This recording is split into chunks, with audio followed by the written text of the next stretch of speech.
fechei aqui. E agora aqui. Beleza. Então, hoje nós vamos trabalhar esse tema aqui, ó, uma vida ponderada. Ponderada, né? Queridos, os livros poéticos, né, os Salmos, Provérbios, o Eclesiastes, ele trabalha muitas vezes com princípios. Tem certos versículos que não é exatamente uma promessa, no sentido de que Deus prometeu que isso vai acontecer, mas seria princípios de reflexão, de lógica, né, de ditos, né, que se popularizou entre Israel.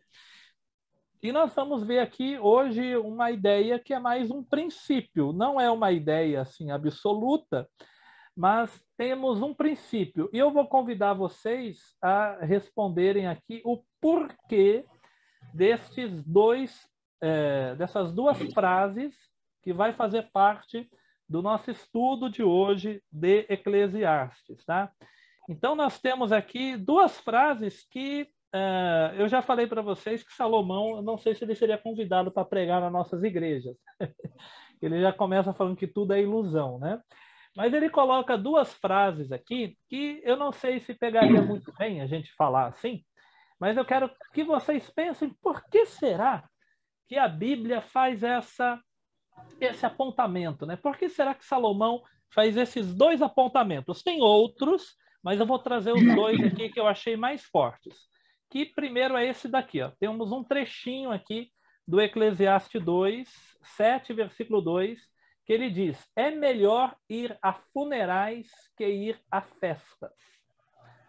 É melhor ir a funerais que ir a festas. No primeiro momento, eu não sei se eu diria isso, né? Já pensou ligar para vocês e falar: olha, eu tenho um convite muito legal para você, mas não é para uma festa, né? Eu te convidar para ir para um funeral, né? Mas está escrito nesse versículo: melhor é ir a funerais que ir a festas, né? E ele vai dizer no verso 3: a tristeza é melhor que o riso. A tristeza é melhor que o riso. E agora eu gostaria que vocês começassem a pensar, né? Vamos pensar junto, né? O que pode, como eu disse, são princípios, né? É claro que vocês sabem que Salomão, né? Se ele for de fato o autor do livro, como é proposto, né? Ele viveu com muitos banquetes e muitas festas e deve ter dado muitas risadas também, né? Mas o que será que leva as escrituras a colocar esses dois princípios ou essas duas formas de pensar, né? Em que sentido será que ir a um funeral é melhor do que ir a uma festa? E em que sentido será que a tristeza seria melhor do que o riso, né? Em outras passagens bíblicas, vai ser falado da confraternização, da festa. Inclusive, tem uma ideia de que a festa no céu, né? A ideia de que teremos alegria eterna, inclusive, que não haverá tristeza e angústia na eternidade. Mas esse texto não surge, né? A tristeza é melhor que o riso. Se você falar com alguém que talvez não esteja familiarizado com o versículo bíblico, a pessoa. Se você não fala que está na Bíblia, se você perguntar para alguém por que a tristeza é melhor que o riso, né? Você vai falar, não, está amarrado isso daí, né? O melhor é o riso, né? Mas aparece aí no texto de hoje. E agora eu gostaria de ouvir, reflita, vamos pensar, né? Por que será, em que sentido, né? De que forma a tristeza pode ser melhor que o riso, ou ir a funerais pode ser melhor que a festas? O que podemos tirar de positivo nisso daí? O que tem de melhor? Olha, ele usa a palavra melhor, né? O que teria de melhor no funeral que na festa não tem? E o que teria de melhor na tristeza que no riso não tem? Se vocês precisarem enviar fichas para uma ordem da fala, podem enviar, mas eu acho que não vai precisar. O Givaldo já levantou a mão. Givaldo vai começar. Givaldo, diga, Givaldo, o que você pensa disso daí? O que eu penso que as duas perguntas, a primeira vem antes que a segunda vem antes que a primeira. A tristeza leva a gente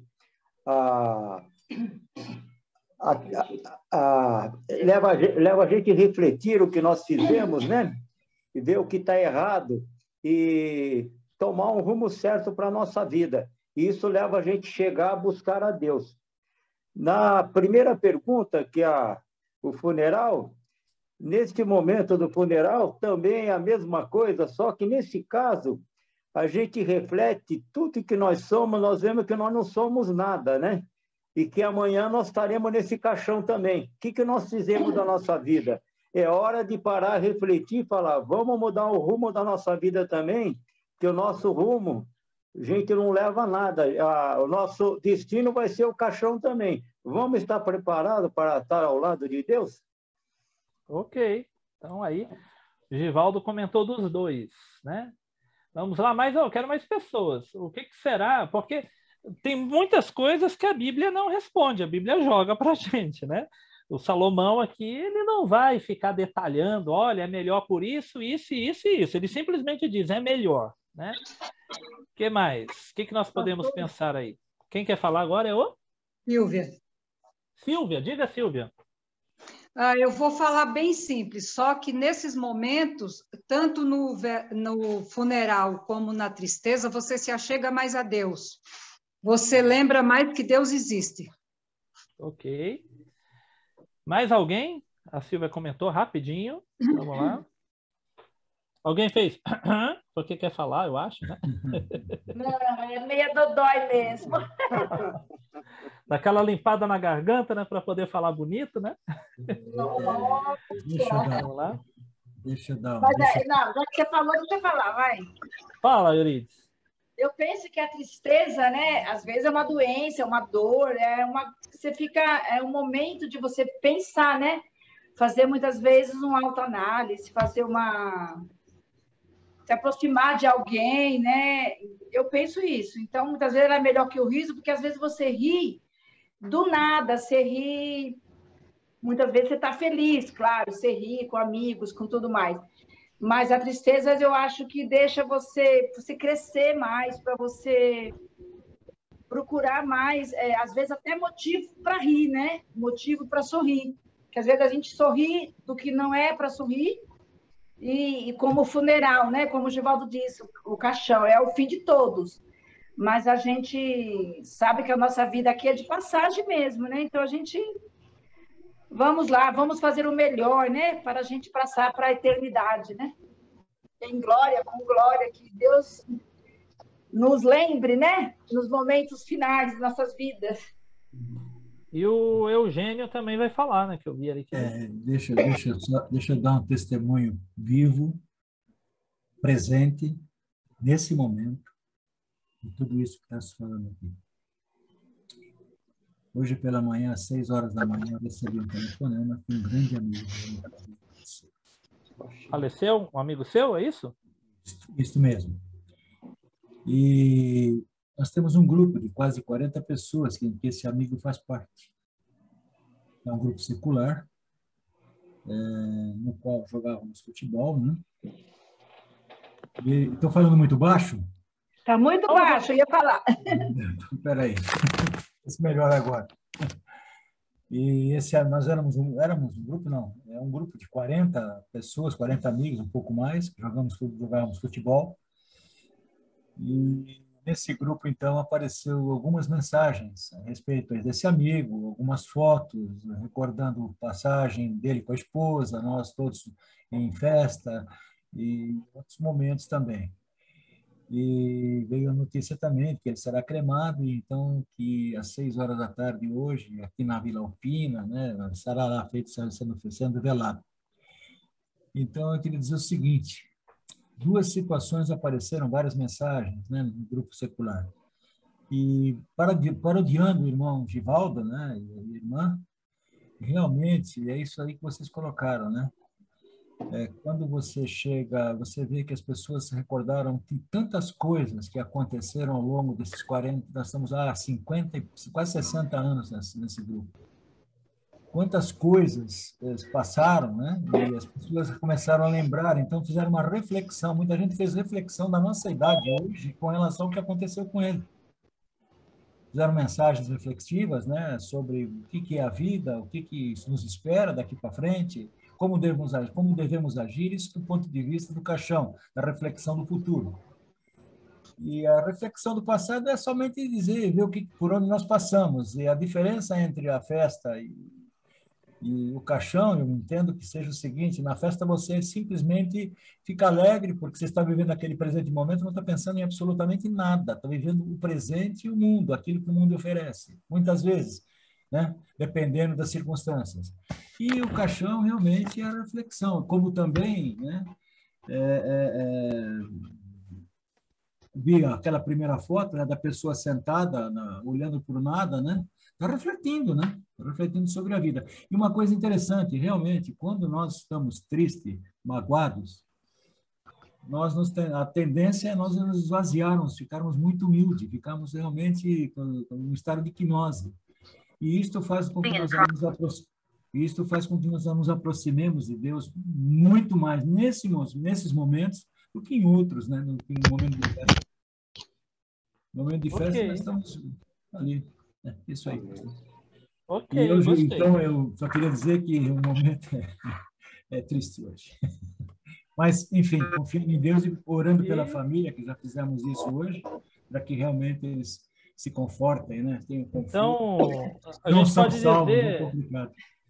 gente pode dizer, Eugênio, que você está vivendo esse versículo, né? Porque você teve uma notícia hoje de tristeza, né? É verdade. E de funeral, né? Então, nós estamos vivendo. E nos aproximam ainda mais disso. Ok. Veja que, como eu disse, né? O texto ele não deixa se explicar. Deixa eu arrumar o som aqui, colocar um mute. Okay. Ana, tudo bem, Ana? Seja bem-vinda. Ana. Consegui. Eu vou colocar um mudo aqui. Já tá ficando nervosa. Ó, coloquei o mudo aí, pronto. Já tá ficando nervosa aqui. Não, agora tá bom. Ai, que droga. Ah, não, assim não dá. Agora tá bom. Assim agora tá bom, Ana. Eu não tenho paciência. Não, já coloquei aqui. Acho que você entrou com 2 e estavam os 2 ligados. Eu tenho paciência. Vamos lá, turma. Mais alguém gostaria de comentar antes da gente avançar?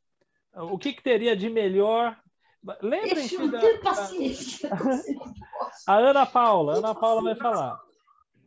Alexandre, eu vou ser franca com você. Claro que são momentos que nos fazem refletir.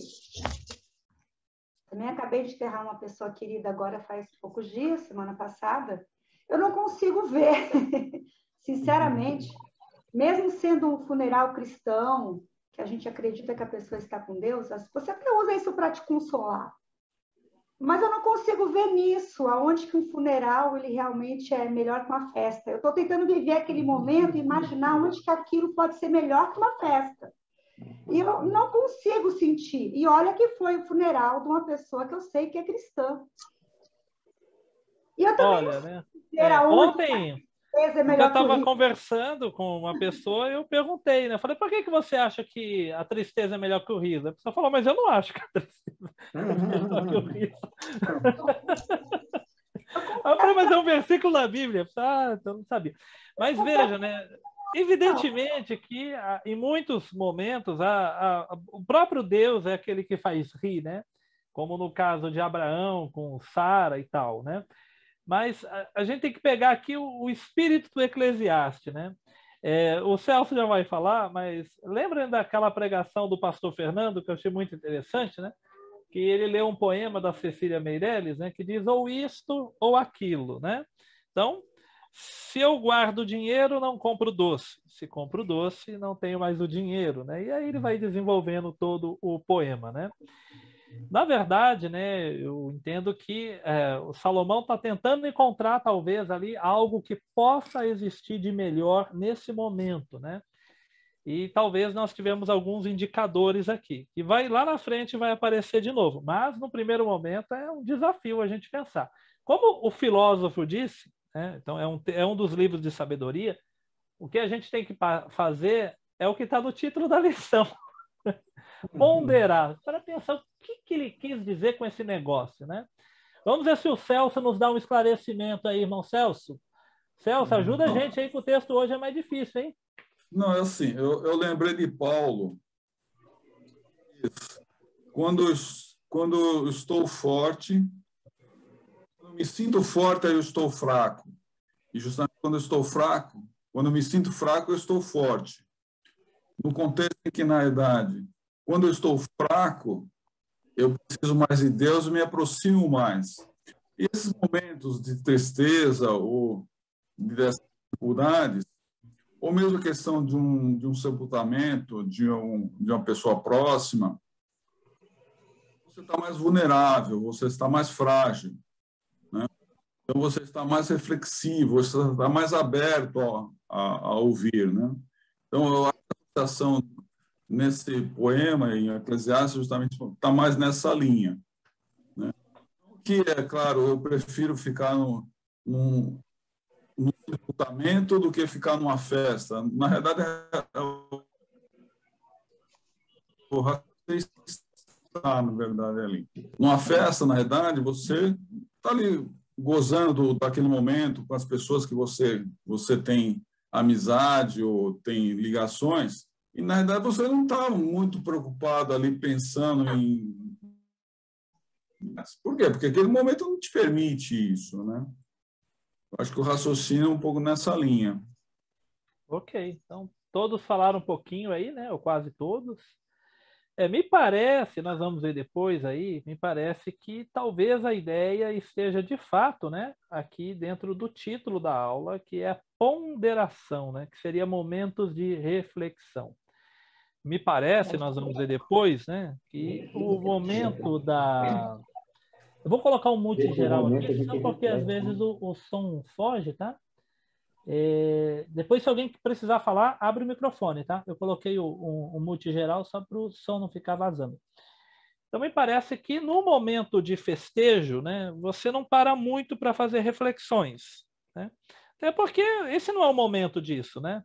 Imagina, nós estamos lá no Natal comemorando, ou o Ano Novo, naquela ceia de Natal, né, com o pessoal estourando champanhe, o pessoal comendo aquele tender ou aquele peru, né, participando daquele pavê, e aí vem aquele tio fazer a piada, é pavê ou para comer, né? Você está naquele contexto, né? É difícil chamar alguém para uma reflexão. Não, vamos falar da vida, né? Vamos pensar na existência ou alguma coisa assim. De fato, dificilmente, né, nós teremos um tempo de ócio ou um tempo de reflexão em meio a um momento de festa, né? Talvez aqui o riso não seja exatamente a alegria, né? Ou não sei, né? Também, né? Até que ponto, né? Mas o fato é que esses jovens aqui embaixo que estão rindo, brincando e tal, eu não sei o quanto que eles poderiam parar também para fazer algumas reflexões também sobre a vida, né? Não só a vida espiritual, mas a vida como um todo, né? Talvez a vida em banquetes, tem tradução que está banquete, né? Banquete, festa e riso, seja um pouco, né, daquele, tipo aquele filme Curtindo a Vida Adoidado, né? Que seria uma vida muito voltada só para o entretenimento, né? A festa, eu já estou adiantando algo que eu deixei para falar lá na frente, tá? Mas a festa está ligada um pouco a entretenimento, né? E como diz a palavra entretenimento, você fica entretido, né? Entretido, distraído, né? E talvez você... Porque esse é o momento, né? É o momento da festa, né? Diferente de um momento, muitas vezes, de um funeral, que é um momento triste, mas que às vezes a gente leva a reconsiderar algumas coisas. Mas mais à frente eu vou apresentar algumas possibilidades, tá? Mas vamos agora pensar no significado da ponderação. Esse é o título da lição, né? Uma vida ponderada. O que será que significa aí ponderação ou ponderar? Então, significado de ponderação: ação ou efeito de ponderar, característica da pessoa que se comporta com reflexão em que há meditação, né? Bom, se a gente juntar, não está escrita a palavra ponderar exatamente na passagem lá de Eclesiastes 7. Tem uma outra que eu acho que aproxima, tá? Mas a festa e o riso não é o momento da meditação. não que a meditação tenha que ter tristeza, né? Ou tenha que ser no funeral, mas aquele espírito de meditação, de reflexão, né? De exame, numa festa ele é muito mais difícil. Mas a ideia da ponderação é a ideia de refletir e meditar. Atributo de quem possui o bom senso, age com prudência ou tino, particularidade daquilo que é importante ou relevante, né? Equilíbrio apresentado entre forças que se opõem. A ideia do equilíbrio eu vou apresentar mais à frente, ela é muito importante para a aula, e da prudência também. A prudência é uma das palavras aí para ponderar, né? Então, lá, ponderação. E ponderar? O que é ponderar? Né? Pensar excessivamente acerca de. Aí me parece que o funeral faz a gente fazer isso, né? Pensar excessivamente. Não é pensar, apenas pensar algo, mas é pensar exaustivamente sobre alguma coisa, né? Uma pessoa que está no momento de profunda reflexão. Então, nós temos ali uma frase construída, né? Não ponderou e fez um mau negócio. A pessoa não pensou muito bem, a pessoa foi um pouco apressada demais, precipitada, né? Então, ponderar é avaliar, analisar e examinar, né? Examinar detalhada e minuciosamente. Muitas vezes, no momento de tristeza, e aqui temos que tomar um outro cuidado, né? Que, na verdade, a tristeza aqui, eu entendo que não é a tristeza da depressão, tá? A depressão é a tristeza profunda, né? Que a pessoa perde até o sentido da vida, né? Muitas vezes a pessoa entra numa depressão tão profunda que não tem vontade de viver, não tem vontade nem de pentear o cabelo, tomar banho, de fazer nada, né? A pessoa se tranca e não quer sair dali, né? Mas a tristeza, muitas vezes, da decepção, a tristeza de descobrir que estava iludido. Tem um pastor que eu escuto, que às vezes ele fala brincando, né? Que tem pessoa que fala para ele que está muito triste porque descobriu que estava iludida, né?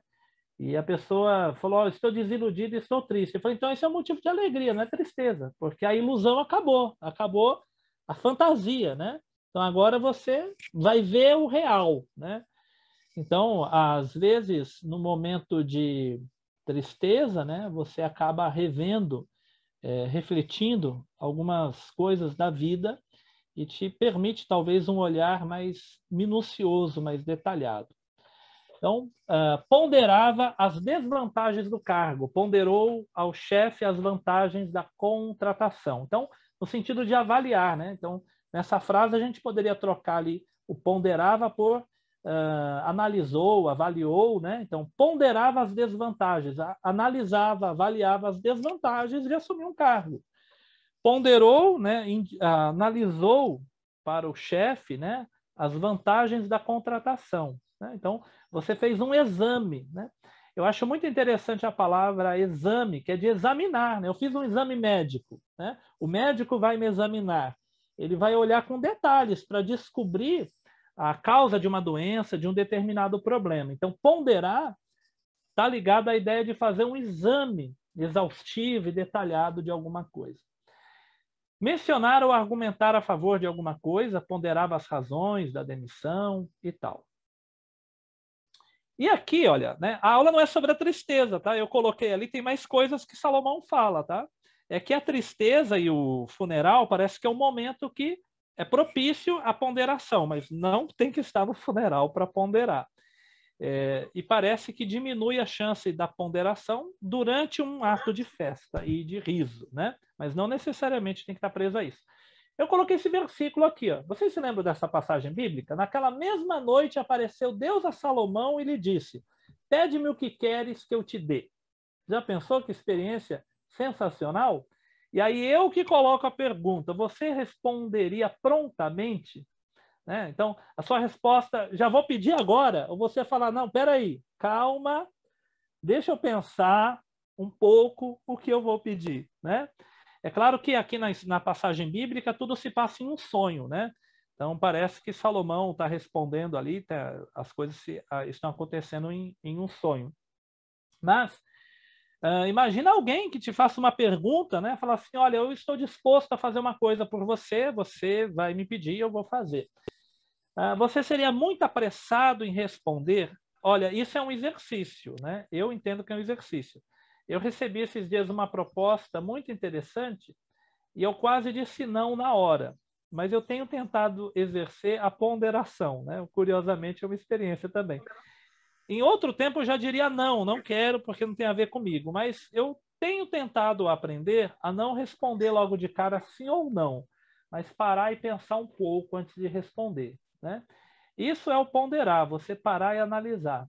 Então, o ponderar está aí na ideia de fugir um pouco dessa resposta muito apressada que nós damos.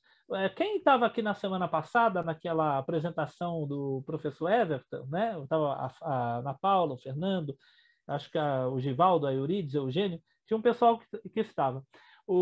Teve uma dinâmica que foi feita em uma outra aula com o professor Everton, que a dinâmica era com a Viviane, que estuda com ele também, é formada junto com ele lá do doutorado que ele fez, né?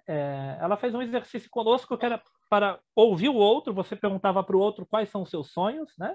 Então, imagina eu perguntar, sei lá, para o Eugênio, quais são os seus sonhos, ou para alguém. E aí a dinâmica era muito simples. Depois você tinha que dar algum conselho para a pessoa, mas você tinha que fazer uma coisa. Você tinha que contar, se não me engano, até 15. Você tinha que contar até 15 e depois responder, né? E a dinâmica era só para a gente perceber como a gente responde muito rápido às pessoas sem fazer um momento de tentar absorver o que a pessoa disse primeiro. Às vezes a pessoa já está falando e a gente já está construindo uma resposta. Isso é meio que uma dinâmica nossa. Eu acho que não é de toda a humanidade, mas de cidades como São Paulo, que são metrópoles com essa corrida tão doida, né? A gente já está respondendo antes de terminar de ouvir a pergunta, né? Então, eu coloquei aqui esse versículo, que ele é um dos versículos mais fabulosos, né? Imagina Deus aparecer e perguntar: pede-me o que queres que eu vou te dar. Imagina a pessoa responder rápido, né? E depois a pessoa se arrepender e fala: puxa vida, eu não fiz o pedido certo, era melhor ter pedido outra coisa. Vocês se lembram do Pica-Pau? Tem um episódio do Pica-Pau que aparece o gênio da lâmpada, né? E o Pica-Pau pode fazer alguns pedidos, e logo de cara ele perde uma torta de merengue. Que é o imediato, ele cria uma torta. Imagina, você pode pedir o que quer, e a pessoa pede uma torta, né? Então, às vezes, a gente não para ponderar, né? E a gente é muito apressado, né? E aqui está o texto de Salomão. Olha aí, ele é mais completo, tá vendo? Olha quantas vezes ele escreve ali melhor. 1, 2, 3, 4, 6 vezes tem a palavra melhor. E o termo que não é ponderar, mas é tomem em consideração, considerar, separar para pensar, né? É o que aproxima mais. Vamos ler o texto? Olha só. Melhor é a boa fama do que o unguento precioso. Seria o perfume, tá? Para nós hoje, mais próximo de nós. Um perfume raro, né? Melhor é a boa fama do que o unguento precioso. E o dia da morte, melhor que o dia do nascimento. Esse eu nem coloquei, né? Então, falando que o dia da morte é melhor que o dia do nascimento. Melhor é ir à casa onde há luto, e aqui seria o funeral, é que eu usei outra versão para vocês, tá? Melhor é ir à casa onde há luto do que ir à casa onde há banquete. Aí ele vai dar um motivo, pois naquela se vê o fim de todos os homens. E os vivos que o tomem em consideração, e os vivos que considerem o fim que a humanidade vai levar. Verso 3. Melhor é a mágoa do que o riso. Essa tradução aqui está mágoa, né? Fica magoado, mas eu vi outras versões, aparece tristeza, tá? É que vai repetir o termo tristeza. Melhor é a mágoa do que o riso.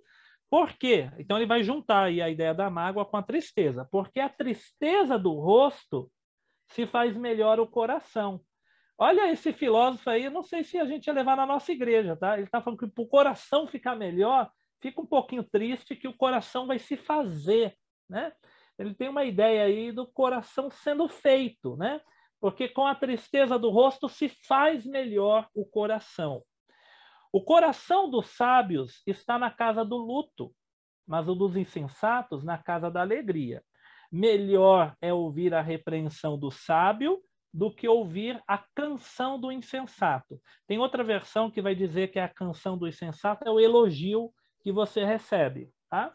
Então, melhor é ouvir uma repreensão do sábio, uma admoestação, uma orientação de um sábio, que está dizendo que você tem que corrigir alguma coisa, do que aquele que vem te elogiar.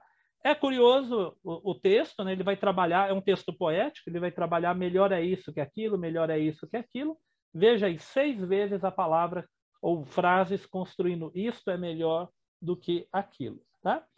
Nós vamos tentar pensar isso daqui, ó, aprender a discernir o que é uma vida ponderada, exercitar o senso crítico, o exame e a avaliação, né?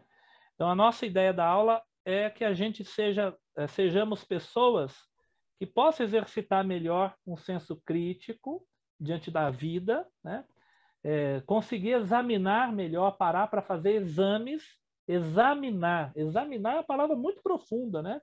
E o texto da ceia, lembra o texto da ceia? Examine-se, pois, o homem a si mesmo. Então, quantas vezes nós paramos para fazer um exame da nossa vida? Essa dinâmica de corrida, né, principalmente das grandes cidades, e hoje com o trabalho em casa, parece que ficou mais corrido, né? Porque a gente não para trabalhar. O Celso que o diga, né? Que às vezes trabalha no sábado, às vezes no domingo, não é isso? Né? Então, às vezes, nós levamos trabalho para casa, a gente acorda preocupado com o trabalho, toma o café da manhã correndo, pega o transporte, o carro, o trânsito, chega no trabalho, né? Depois volta para casa cansado, exaustivo, às vezes liga uma televisão ou assiste alguma coisa quando dá tempo, né? Aquela janta, corrida. Se for mulher, parece que é um pouco mais difícil, né? A mulher ainda trabalha, ainda faz a janta, muitas vezes, né? Vai cuidar, ver a situação dos filhos, alguma coisa, e a gente já dorme cansado às vezes, né? E preocupado. Então, será que a gente consegue parar para examinar como tem sido a nossa vida, fazer um autoexame, né? Então, o senso crítico, o exame e a avaliação. Às vezes a gente mal tem tempo para fazer ponderações, né? Mas é algo fundamental para uma vida mais saudável. Porque sem ponderar, parece que a gente não consegue tomar as melhores decisões. E um propósito de ação, né? Agir, né? Com propósitos definidos, tentando entender os planos de Deus em todos os acontecimentos. O que precisamos para uma vida ponderada? Então, eu mandei para vocês a lição, mas eu não vou abrir a lição aqui, porque eu transformei os itens aqui no PowerPoint, tá? Eu mandei para vocês lá no grupo já a lição, né? São cinco itens que é colocado como coisas que nós precisamos para uma vida mais ponderada. Então, primeiro, necessidade de caráter, né? Olha que curioso, né? Parece que quando fala em ponderar não tem nada a ver com isso, mas nós vamos ver que tem tudo a ver, né? Eu acho que é difícil alguém que é ponderado não ter uma vida com caráter um pouco mais organizado, né? Pois o exame, a ponderação vai te colocar em xeque, né? Vamos lá, a necessidade de caráter. Baseada aí no texto de Eclesiastes, tá? Melhor é a boa fama do que um unguento precioso. Essa é a tradução da Revista Atualizada. Olha a NVT como traduz. Então, o que é boa fama? Boa fama não é ser famoso, tá? Então, a boa fama é a boa reputação. Uma boa reputação substituiu boa fama que está lá em cima. O vale mais substituiu o melhor. E um unguento precioso, perfume caro. Então, uma boa reputação vale mais do que um perfume caro. Então, qual seria, provavelmente, a ideia aqui desse texto poético, né? O bom nome, a boa fama, não confundir com ser famoso, né? A reputação, a construção de uma boa imagem em oposição a ter coisas, por mais raras e caras que seja. Então, nesse texto poético, parece uma frase meio sem sentido, né? Melhor a boa fama que um unguento precioso. O que eu quero com um unguento, né? Mas a ideia parece que está entre a construção da sua imagem, é melhor ter uma boa imagem, que as pessoas tenham uma boa noção, que eu possa construir uma boa reputação de quem eu sou, mas não é a ideia do Maquiavel, pelo amor de Deus, tá? Porque o filósofo, né, Maquiavel, Ele dizia que é melhor parecer bom do que ser bom. Ele fala, é suficiente só parecer do que ser, né? Mas a ideia aqui é ser de fato, tá? Então, a ideia seria entre o ser e o ter, tá? É a crise do ser e ter. Então, a reputação, que é o ser, né? O ser, a reputação é o ser, contra o ter, que seria o bem valioso, uma coisa preciosa, uma coisa rara. Isso, quando existe uma crise entre isso, não significa, evidentemente, que para você ter coisas tem que comprometer o seu ser. Mas ele está falando que é melhor, tá? Então é melhor ser a boa fama, a boa pessoa, a boa reputação, do que ter esse perfume precioso. Se para eu ter o perfume precioso eu precisar perder a minha boa reputação, então isso não é interessante, tá? Então, ponderar entre se o ter comprometerá o ser, tá? Então, a gente precisa fazer essa ponderação diante de muitas coisas que podem aparecer na nossa vida, tá? Então, às vezes pode surgir na nossa vida, talvez uma situação que eu posso ter algo precioso, valioso, que, nossa, é a chance da vida, né? O bonde não passa duas vezes. Mas para eu ter isso, a minha boa fama vai virar má fama. A minha boa reputação vai ser uma má reputação. A minha vida vai ficar comprometida. O meu caráter não vai ser mais aquele caráter ilibado, né? Eu vou ter o meu caráter meio comprometido, mas não estou nem aí para o que o povo fala, né? Veja, não estou falando aqui no sentido de alguém que é acusado falsamente, tá? A ideia seria o ser de fato, tá? E aqui eu quero colocar o significado da outra palavra que eu disse que eu iria colocar adiante, que é a prudência. Ponderação está ligado a ser prudente. E eu achei muito bonito o significado da palavra prudência. Primeiro, a etimologia, né? O que significa prudência? Vem do latim prudentia, que significa previsão, sagacidade. Eu gostei do previsão.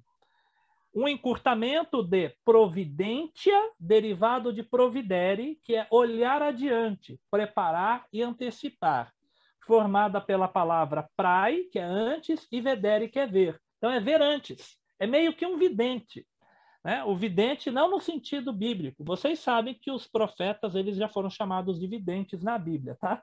Então, vidente é aquele que vê antes que acontece, né? Então, é o profeta que tinha uma visão antes que algo acontecesse.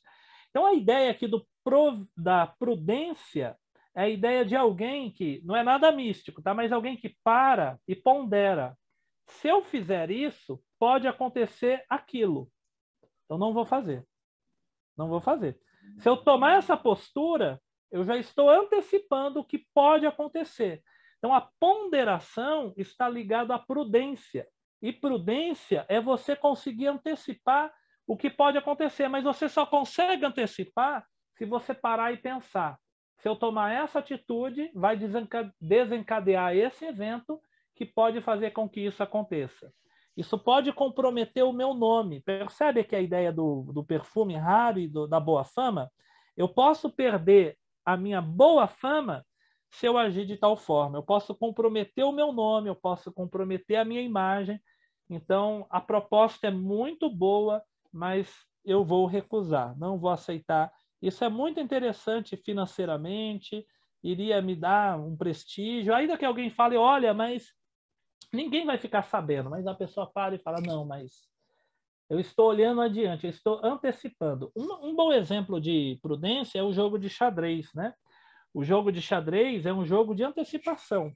Quando você faz o movimento das peças, você já tem que prever o que o outro oponente poderá fazer. Então, você move as peças, mas os melhores jogadores de xadrez são aqueles que conseguem antecipar o movimento do oponente, né? Então, é uma imagem muito boa para a prudência. E a definição é característica de quem se comporta de maneira a evitar perigos ou consequências ruins, né? De quem é prudente, é uma precaução, né? Então, esse pru aí vem de providência. Eu achei muito legal a etimologia, né? Que é o olhar lá na frente, né? Então, fica aí uma primeira reflexão nossa, né? A ponderação está ligado a uma questão também do caráter, né? A gente parar e pensar, olha, é melhor, uma boa reputação vale mais do que o perfume caro. Então, parece que uma pessoa que tem a preocupação com o caráter, ela provavelmente vai ponderar se as suas atitudes são as melhores ou não, né? A necessidade de reflexão, que é o parar um pouquinho para pensar, né? Aqui vamos para o segundo item. De novo, esses textos aí, e de novo vai aparecer, agora sim vamos falar um pouquinho de algumas possibilidades para aquele texto difícil sobre a morte, a tristeza, tá? Então aqui está o texto de novo, tá? Do 1 até o 3. Obrigado. Eu grifei aqui. Muito bem feito o seu pedido aqui. Muito bem feito, muito bem aceito. Eu faço tudo com muito carinho. Coloquei exatamente com ele. Vamos ver. Pronto, né? Coloquei o mute aqui, turma. Estava escapando o som, tá? Vamos lá? Vamos lá. Então, aqui de novo eu coloquei o mesmo texto. Veja as palavras fortes que aparecem, né? Dia de morte, onde há luto, a mágoa e a tristeza. Numa outra versão, o dia da morte, o funeral e mágoa é colocado como tristeza, né? Parece que ali a ideia seria a construção da frase, né? Da poesia, a mágoa e a tristeza seriam equivalentes. Por que será que nós temos aí, então, essas questões aí da morte, o luto, a tristeza e a mágoa, né? Parece que a ideia seria justamente ligar esse momento à reflexão, que é o parar, de fato, para refletir a vida, né? Isso, de fato, é inevitável, né? Os momentos de luto nos levam à reflexão, nos leva a pensar. Isso, desastres, né? Desastres levam as pessoas a refletir, infelizmente, né? Bom seria que a gente parasse para pensar em outros momentos. Mas quantas vezes vocês já viram pessoas, ou já ouviram pessoas que quando uma pessoa especial morreu, ela ficou lamentando, se eu pudesse eu teria feito mais isso por ela, se eu pudesse eu teria estado mais presente na vida dela, se eu pudesse eu teria feito mais isso, né? Por que a pessoa não refletiu antes, né? E às vezes a gente reflete em relação ao outro. Por exemplo, a mãe de uma pessoa faleceu.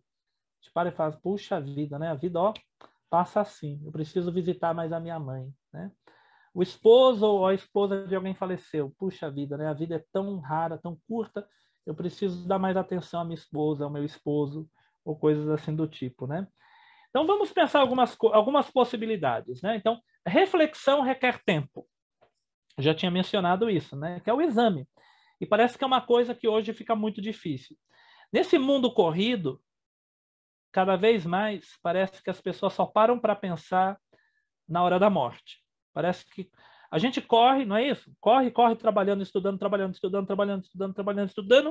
mas quando uma pessoa querida ela vem a falecer, aí a gente tem que parar tudo para estar pensando, cuidando, né, do funeral, estar lá. E a gente larga a mão de tudo. A gente não vai no trabalho, a gente não vai na escola, a gente não vai no culto, a gente vai visitar a pessoa, mas a pessoa já está morta. A gente vai lá no funeral, né?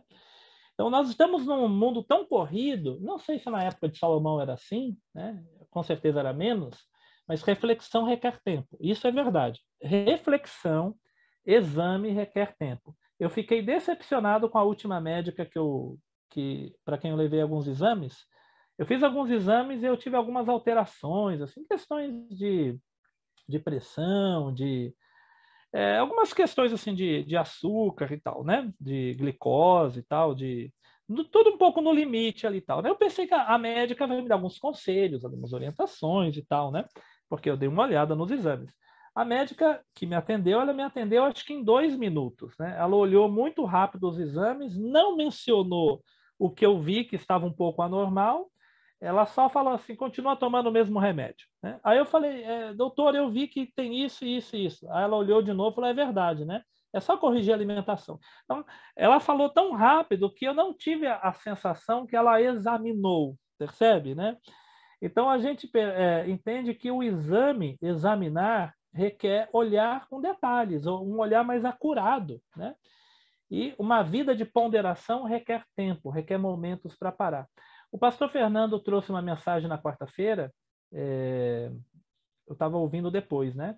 Ele estava falando da importância da gente estar em grupo como agora, e da importância de estar sozinho.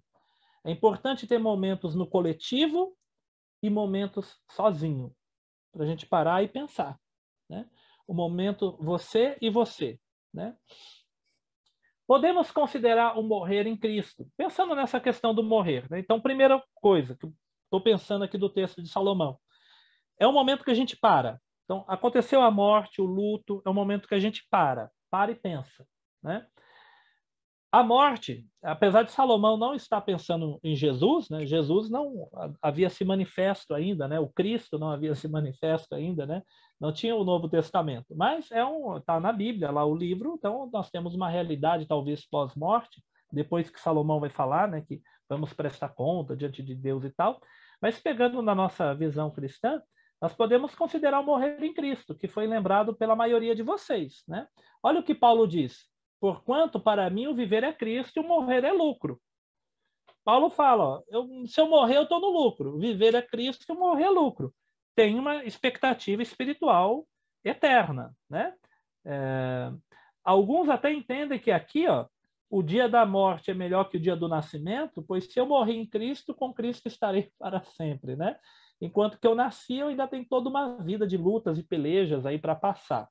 Mas se de fato eu morri, e como diz Paulo, no seu último capítulo, de 2 Timóteo, capítulo 4, o Senhor me levará para o seu reino eterno, para o seu reino de glória, e desde agora a coroa da justiça me está preparada, não somente a mim, mas a todos quanto amam a sua vinda, né? E ele diz, acabei a carreira, né?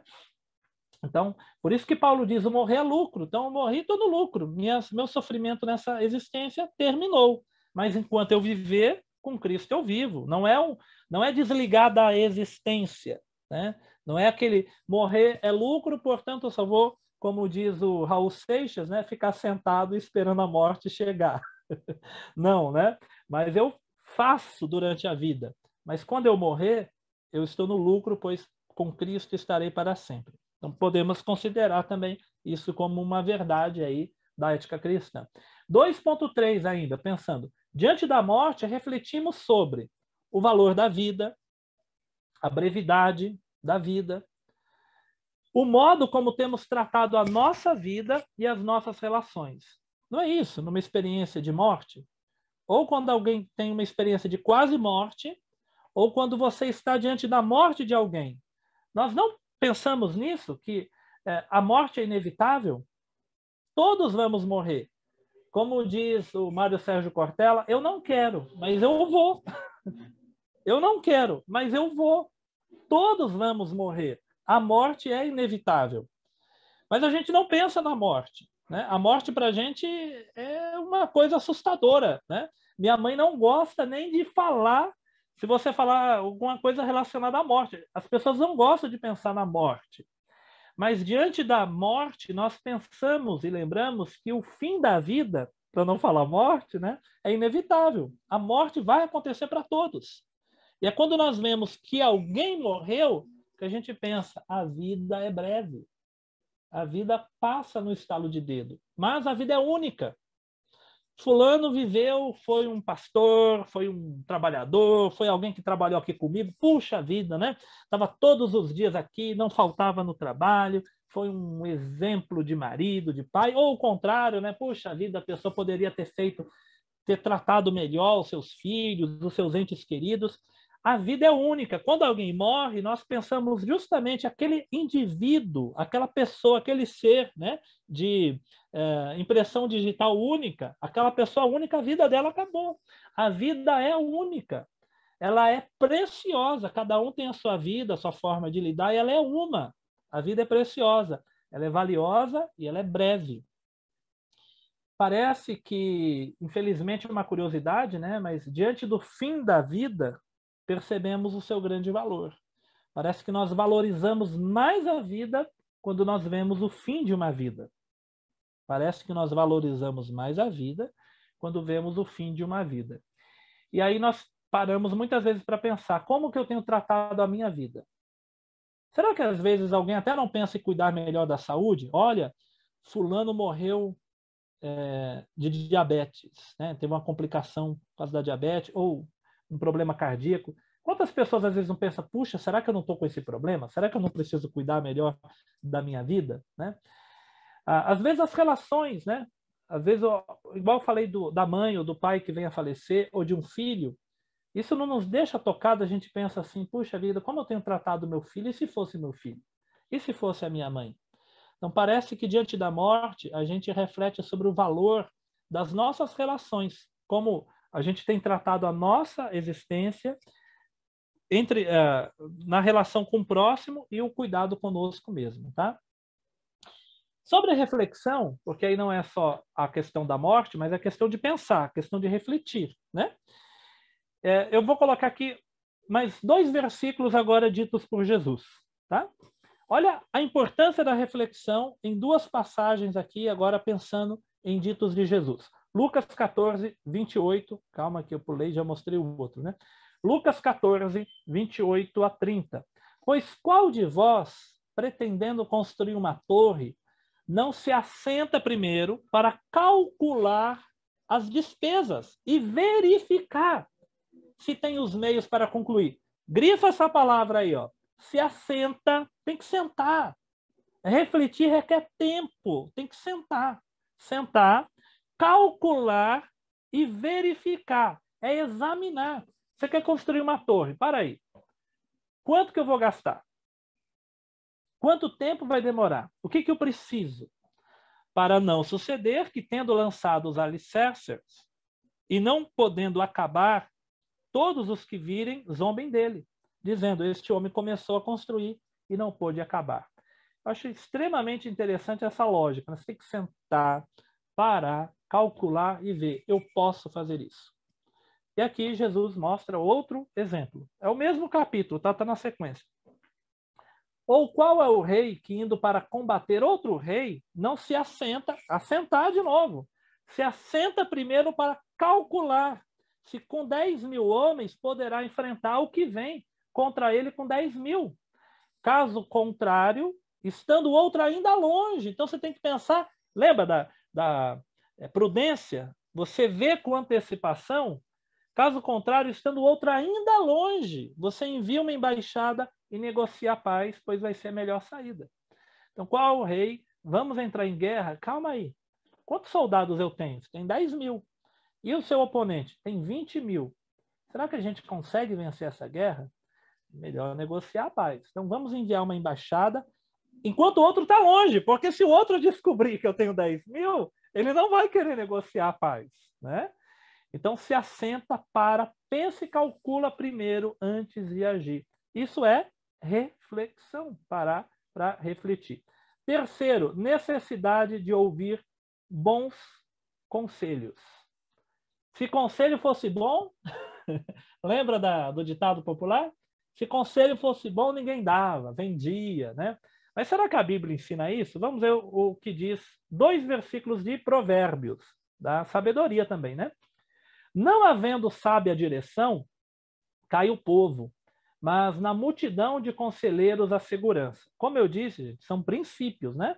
Não é uma promessa no sentido, Deus prometeu, eu pedi 10 conselhos e minha vida está um azar. Não é isso. É uma questão de lógica, né? Uma questão de probabilidade, né? É muito melhor. Por quê? Olha o 2º versículo que é o mais interessante. Onde não há conselho, fracassam os projetos. E sabe qual é a ideia de projeto? Projetar. Lembra dos filmes de guerra que o cara está no avião e ele se ejeta? O que é ejetar? É lançar para cima ou lançar para frente. Lembra? O avião está caindo, o piloto aperta lá um botão e dá aquele salto, né? E cai de paraquedas. Projetar é a ideia de você olhar adiante também. Como você se vê daqui 10 anos. Então, o seu projeto é aquilo que você pretende realizar adiante, né? Então, onde não há conselhos, fracassam os projetos. Mas com os muitos conselheiros, há bom êxito. Por quê? Né? Com muitos conselheiros, há bom êxito. Porque quando você escuta muitos conselheiros, você aumenta o leque de possibilidades para agir, né? Então, se eu for tomar uma decisão, a decisão é minha. Eu posso até fazer uma escolha ruim, mas talvez não seja por falta de opção. Porque dessa multidão de conselho, alguém enxergou alguma coisa que eu não estava vendo. Alguém falou, olha, mas tem isso. Ah, você esqueceu de considerar isso. Essa postura sua talvez fosse mais interessante. Então, investir nisso é o melhor. Você vai ouvir um monte de gente com pensamentos distintos. A escolha vai ser sua. Mas você acaba ampliando o seu leque de opções, né? Então, você precisa parar, pensar e ponderar. E agora eu vou mostrar para vocês um exemplo de uma ponderação mal sucedida. Eu vou ler para vocês uma passagem bíblica que fala de conselhos e alguém que se deu mal por escolher o conselho errado. Então, volta lá, olha só. Onde não há conselho, fracassa os projetos, mas com muitos conselheiros há bom êxito, mas a escolha é sua. Vamos ver o rei Roboão, que ele tinha 2 conselhos, 2 equipes, e cada equipe formou um conselho diferente, né? Vamos ver aqui?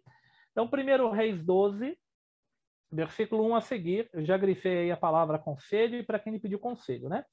Roboão é filho de Salomão, tá bom? Só para lembrar, Roboão é filho de Salomão. É um bom nome para político, né? Roboão, né? Vamos lá, gente. Ó. Roboão. Foi Roboão a Siquém, porque todo Israel se reuniu lá para o fazer rei. Tendo Jeroboão é outro, tá? Não é parente, não, tá bom? Jeroboão é até um rival.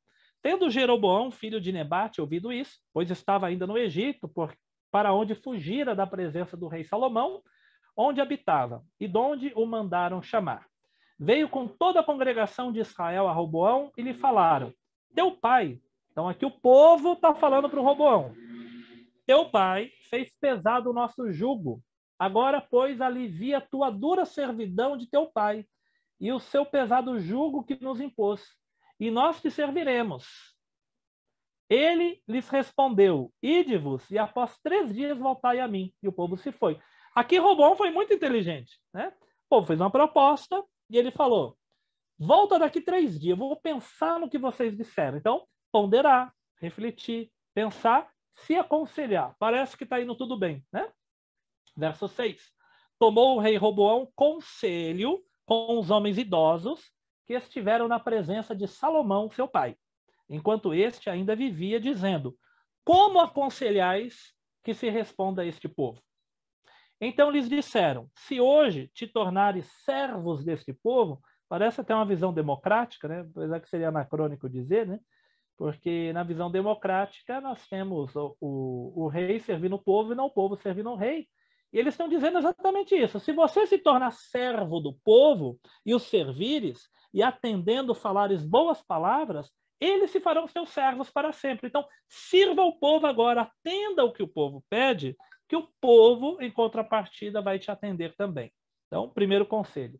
Segundo conselho, porém, ele desprezou o conselho que os anciãos lhe tinham dado e tomou conselho, então, segundo grupo de conselheiro, tomou conselho com os jovens que haviam crescido com ele e o serviam. E disse-lhes, que aconselhai-vos que responda a este povo que me falou dizendo, alivia o jugo que teu pai nos impôs. E os jovens que haviam crescido com ele lhe disseram, assim falarás a este povo que disse, teu pai fez pesado o nosso jugo, mas tu alivia o de sobre nós. Assim lhes falarás, meu dedo mínimo é mais grosso do que a cintura, do que o lombo do meu pai. Vocês estão achando pesado a mão do meu pai? Vocês não viram nada. Tá vendo o meu dedinho aqui? Ó? Vocês estão falando que a mão do meu pai pesou, né? O meu dedo é mais grosso que a cintura do meu pai, né? E o lombo do meu pai. Assim que, se o meu pai vos impôs jugo pesado, eu vou aumentar. Meu pai vos castigou com açoite, eu vou castigar vocês com escorpião. Tá achando o quê? Quem manda sou eu, que sou o rei, vou ouvir vocês, né? Então, são 2 conselhos. Nesse caso, o dos anciãos, idosos, mostra a voz da experiência, tal, né? Dos jovens, da imaturidade, mas não se engane, tá? É que eu não coloquei aqui devido ao tempo. Tem um capítulo na sequência que vai mostrar o contrário. Um profeta jovem que é mal aconselhado por um profeta idoso. E lá muda. Então, mais adiante, no mesmo livro, eu acho que até o capítulo seguinte, tá? Vai ter um mau conselho de um homem idoso para um homem jovem, tá? Então, tem que ter avaliação. O que aconteceu, vocês já sabem, né? Roboão deu ouvido aos jovens e houve o rompimento de Israel entre Reino do Norte e Reino do Sul, né? E aí ele perdeu a metade do reino por dar um ouvido ao mau conselho. Mas ele fez algo certinho, né? Calma aí, dá 3 dias, eu vou parar para refletir, vou tomar conselho, mas ele tomou a decisão errada. Mas conselho, gente, nós precisamos de conselho, né? Precisamos de conselho. Nós precisamos criar uma cadeia aí de pessoas com quem nos aconselhar. Vocês pedem conselho? Pedir conselho não quer dizer que vai aceitar. Pessoas mais velhas, mais experientes. Pessoas que não são mais velhas, mas que já estão vivenciando novas experiências. Se for do mercado de trabalho, que já conhecem novas tecnologias. Pessoas da igreja com uma experiência espiritual. Pessoas que não são da igreja, mas têm uma experiência da vida. Escute os conselhos. A Bíblia fala para ouvir os conselhos, né? Mas a decisão é sua. Quanto mais conselho, maior é o leque de opções e de visão. Alguém pode ver algo que você não viu, alguém que está de fora, alguém que está de dentro, né? Então, na multidão de conselho, há sabedoria. É importante, ajuda a refletir, aumenta a sua reflexão. 4º item, necessidade de sabedoria para descansar na vontade de Deus, né? Aqui eu vou um pouquinho mais rápido por causa do tempo, tá? Eclesiastes 7, 8. Melhor é o fim das coisas do que o seu princípio. Melhor é o paciente do que o arrogante. Melhor é a paciência do que o orgulho, tá? Aqui tem uma coisa legal, verso 9. Não te apresse em irar-se, porque a ira se abriga no íntimo do insensato, que seria... Você, por não refletir, você fica com raiva, já fica logo irado com o negócio, você não para pensar, né? Já é explosivo. Geralmente alguém explosivo é alguém que não se controla. O que o explosivo... Uma das primeiras coisas que o explosivo aprende é contar até 10, não é? Conta até 10. 1, 2, 3, né? Que exercitar, é acalmar o batimento cardíaco. Então, a ira não caminha com a ponderação. Geralmente, quando você pondera, você fala, a ira não vai me levar a uma atitude sábia, né? Outra coisa legal é o 10, ó. Jamais diga, por que foram os dias passados melhores do que estes? Você não tem certeza. A gente fala, não, no passado que era bom, né? Na sua vida mesmo, tal. A gente não sabe o que vai acontecer amanhã. As coisas podem mudar, a gente não tem certeza, né? Pois não é sábio perguntar assim, porque a gente se frustra com o hoje e se prende ao passado. E a gente não tenta construir, talvez, aí um presente e futuro melhor. Ok? Verso 13. Atenta para as obras de Deus, pois quem poderá endireitar o que ele torceu? Aqui tem uma questão de fé, né? Uma questão também de soberania divina, né? Que é a ideia de pensar algumas coisas da vida. Eu acredito, tá? Agora é uma postura teológica e pessoal minha. Eu acredito que Deus nos dá liberdade para muitas coisas, nós somos responsáveis pela nossa decisão. E em outras coisas eu entendo que Deus agiu, né? Mas o que ele está dizendo é, se alguma coisa foi a ação de Deus, quem vai poder mudar uma determinada ação de Deus, né? No dia da sua prosperidade, goza do bem. Então, é dia de festa, é dia de riso, aproveita, goza do bem. Mas no dia do luto, no dia da tristeza e da mágoa, considera em que Deus fez tanto este como aquele, para que o homem nada descubra do que há de vir depois dele. Tem 2 outros versículos que Jesus fala de ponderar, né? Ponderar é parar para pensar. Olha que textos bonitos. E tem a ver com descansar em Deus, tá? Olhai as aves do céu. A gente não tem tempo de olhar as aves do céu. A gente sai correndo de casa e nem vê o filho crescendo. A gente tem uma vida tão corrida que a gente não consegue parar para ver, examinar, olhar, né? Jesus está te convidando, olha as aves do céu, para que não semeiam nem cegam, nem ajuntem celeiros, e vosso Pai Celestial as alimenta.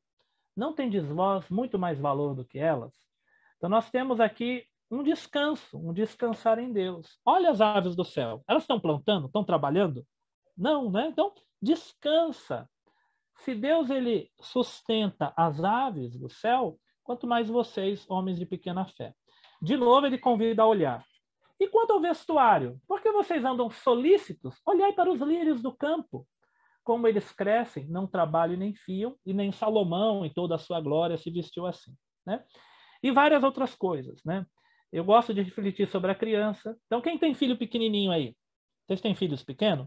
ou quem já teve, seu filho ele dorme preocupado com a conta de luz, com o aumento do preço da carne, né? Então, pensa no nosso descanso em Deus como nosso Pai, né? Será que nós conseguimos descansar em Deus? Essa reflexão é mais espiritual, né? De fato, nós temos as preocupações com a vida, mas temos que confiar também em um Deus que é Pai, em um Jesus que é amigo, que caminha conosco diante das adversidades. Qual de vocês, por mais preocupado que esteja, pode acrescentar ao menos 1 hora à sua vida? Eu coloquei a NVT, porque a tradução mais correta é côvodo, né? Que seria uma medida. Então, seria aumentar uma medida da vida, mas o significado parece que é esse, né? A nossa preocupação não vai aumentar o dia. O dia tem 24 horas. Você ficou preocupado, tal, não vai dar tempo. Estou fazendo uma prova, falta 20 minutos para acabar, estou preocupado, me deu um branco. A minha preocupação não vai fazer a prova ficar com 40 minutos, né? Então, a ideia, eu entendo que a ideia de Jesus é mais ou menos assim. Você tem um problema, você tem um problema. Se você ficar ansioso demais, você vai ter 2 problemas. Você tem o problema e a ansiedade. Se você não ficar ansioso, você só está com o problema. Então, a ansiedade, ela gera uma série de estresse emocionais e de problemas. E a gente acaba agregando problema ao problema que já existe, né?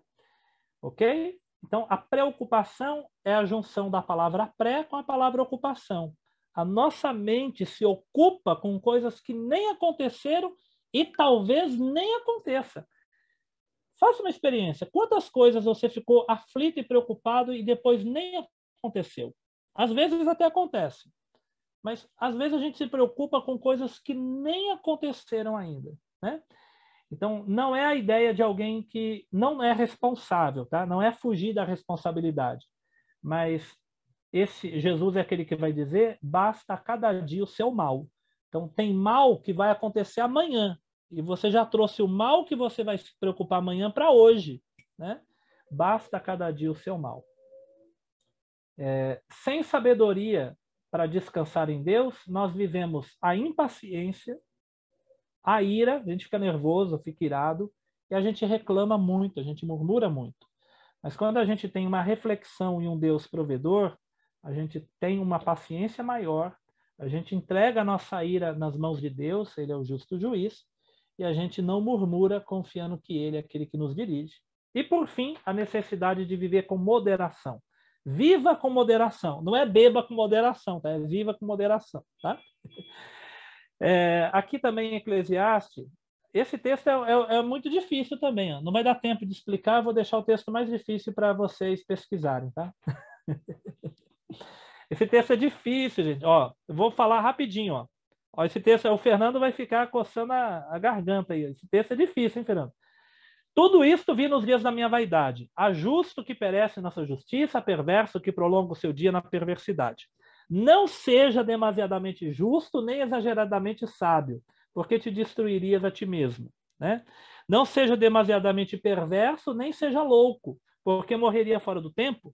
Bom é que retenha isso e também daquilo não tire a mão, pois quem teme a Deus, de tudo isso sai ileso. Parece que ele está falando que você tem que ser um pouco bom e um pouco mal, né? Mas dificilmente a Bíblia ou Salomão vai estar falando isso, tá? O que eu vejo aqui, tá? Eu vejo um pouco, talvez alguém pode me acusar de anacronismo, né?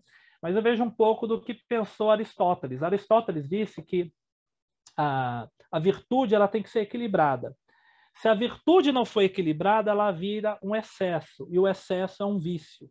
Então, Aristóteles vai falar que existe a virtude e a falta dela, ou o excesso dela, é uma deturpação.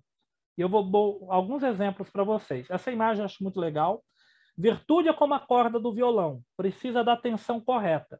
Se você tirar a tensão, não dá para sair um som legal. Se você colocar muito, também o som não sai legal. Tem uma tensão certa na corda do violão, assim é a virtude.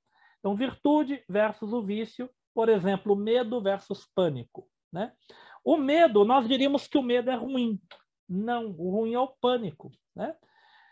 O que seria o medo? Se eu não tenho medo de morrer atropelado, eu tenho que ter medo de morrer atropelado. Senão eu não olho para o lado para atravessar a rua, ok? Então eu preciso de uma dose de medo, mas eu não posso ter pânico. Se eu tiver pânico, eu não saio de casa. né? Tem um vídeo legal que o Mário Sérgio Cortella também apresenta. Ele diz que nenhum ser humano tem medo de barata. Alguém tem medo de barata? Se você diz que tem medo de barata, você vai mudar, é pânico. Ele fala, não é medo, o medo tem que ser natural. Olha o seu tamanho e o tamanho da barata.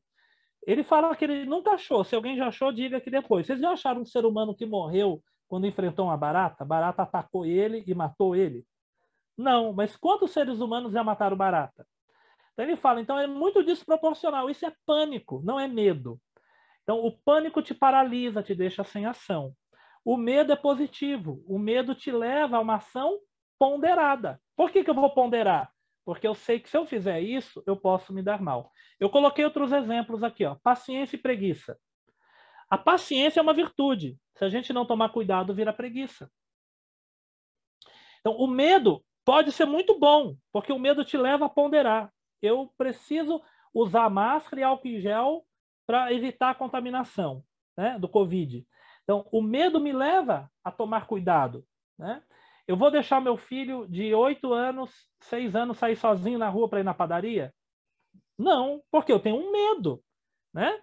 Então, veja, o medo, para se transformar no pânico, ele pode acontecer. Parece que a linha da virtude para se corromper é curta. Coragem versus imprudência, né?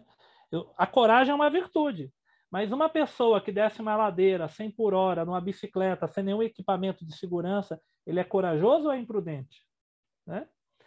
Obediência versus o legalismo, a liturgia do culto é muito boa, mas o formalismo mecânico pode não ser. Eu coloquei só alguns exemplos que me vêm à cabeça, mas vocês poderiam dizer outros melhores, tá? Então é muito tênue. Eu entendo que Salomão está tentando mostrar isso, né? A gente tem que ter um equilíbrio nas nossas virtudes, porque senão a gente pode também agir de um modo muito equivocado. Tá? Igual fazer a obra de Deus. Ah, vou fazer a obra de Deus que Deus me chamou. Aí a pessoa não dá atenção para a esposa, para os filhos, para sua casa, falta no trabalho, né? Ah, eu tinha alunos na EJA que faltava na escola para ir no culto. Será que está certo? Né? Bom, e eu concluo com essa imagem aqui. Essa imagem, talvez, para a gente pensar, né? Ponderação é o método do semáforo.